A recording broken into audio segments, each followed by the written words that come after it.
I'm at the yard of trainer Alan GREEFF, looking forward to hearing about his runners for Friday. And in race 1, Can't Say No will get the yard underway. She's having her first start and she's a filly by Canford Cliffs. Alan, her mare was a useful individual, and I know that you trained the sister, Wallace Simpson. Yes, Nate, good morning. Yeah, she's a little filly, but she's got a bit of speed, and it's time she stepped out now, but she's not a very big filly, but she is pretty quick. Moving to race 2, we'll see Hideki. Now, he was a gutsy winner on debut last time out, and Alan, do you feel he's come on from that? Most definitely, he was still very immature, green, and his top horse has improved. You could see a difference in him after his last run. He looks tightened up and looks more like a racehorse now, but definitely a horse to keep an eye on.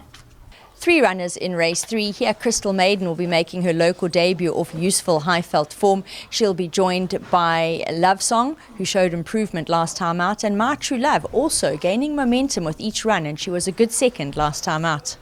Yeah, Maiden is having her first run here in the Eastern Cape, starting off of 1600, and her work has been progressive and more than likely will add the blinkers onto it. Love Song, I thought, was a nice run first time out, and she was improving towards the end of the race over a sprint and now stepping up a little bit further. And then My True Love, well, she's run second in the last 2 starts and knocking at the door. In race 4, Petra Plate will step out. Now, he surprised the yard when winning well over 1200, which is definitely on the sharp side for him on local debut last time out. Keep the Fort will join him, and she ran on very well against Stronger in her last start and ended up beaten under half a length. Yeah, Petra Plate was a surprise winner over 1200, as we thought he'd want a little bit more ground. And if he can keep that momentum going out of the maidens, he should be thereabouts. Keep the Fort. She's running a classified against the boys. She's got the ladies' allowance there, and she ran a cracking race last time. 2 runners in race 5. Ellinga Longa races freshened up off the back of career win number 7, and Unyielding will join him, also in fair form. Yeah, both horses have a chance. Ellinga Longa won, nicely last time, and he seems to like the sort of trip as well, and he'll be right there. Unyielding's starting to come to hand again, and she ran a good race last time, not beaten too far off, and could be right in the firing line as well.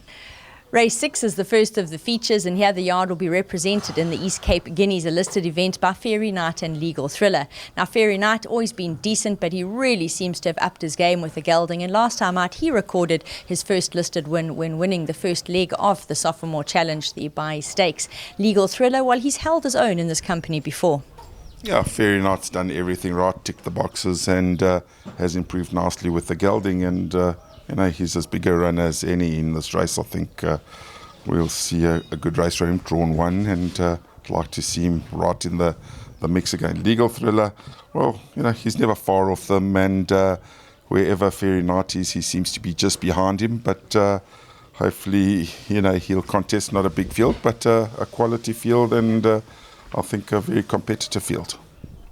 Another quality field will make the lineup for the Sprint Cup, the East Cape Sprint Cup, another listed event over 1200 metres. Here the yard steps out Clifftop, who really enjoys track and trip. He'll be joined by Inherit the Rain. This fellow always finds himself with a little bit to do at the weights in this company, but my gosh, always a quartet inclusion. He is so honest.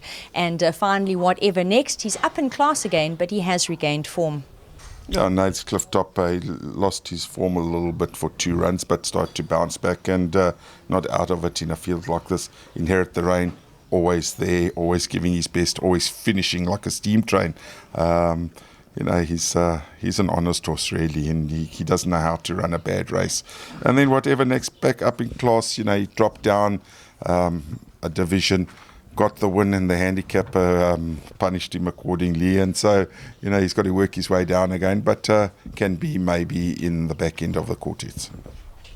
And the yard finishes in race 8 with 2 runners here. Conto, well, she really loved the step up to 7 furlongs last time out, and I think we're going to see another good run from her. Queen of Gaul, she'll be making her local debut of high-felt form. Yeah, Conto ran a cracking race last time, and She was really running on strongly. And, I think in this sort of field, she's definitely a huge runner. Queen of Ball having her first run in the Eastern Cape and maybe just in need of it. And those two will be the final two runners for the Halo Stables yard.